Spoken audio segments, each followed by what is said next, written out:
সায়েন্সৰ institute হয় গতিকে আপোনালোকৰ এই ইনষ্টিটিউটৰ পৰা যিহেতু ছগৰাকীকৈ যিহেতু সৰ্বভাৰতীয় পৰ্যায়ত এটা সুনাম কৰিবলৈ অৰ্জন কৰিছিল আৰু এই সুনাম কৰা শিক্ষাৰ্থীক আপোনালোকে কি ক'ব বিচাৰে মানে কি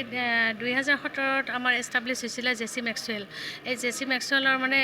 আৰম্ভণিৰ পৰাই আমাৰ ছাত্ৰ ছাত্ৰীসকলে মানে সুনাম অৰ্জন কৰি আহিছে আৰু এইবাৰতো আমাৰ সুপ্ৰজিতে হাইলি মানে আমাৰ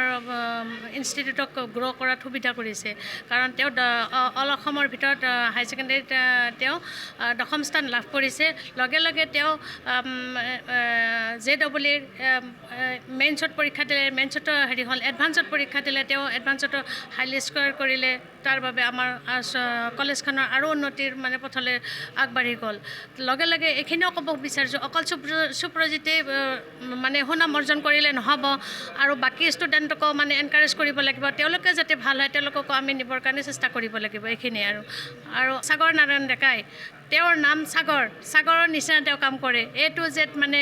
গহীন গম্ভীৰ মানে তেওঁ কাম কৰে সেইকাৰণে তেওঁৰ ৰিজাল্টটো এইবাৰ মানে বহুত ভাল কৰিলে এইখিনি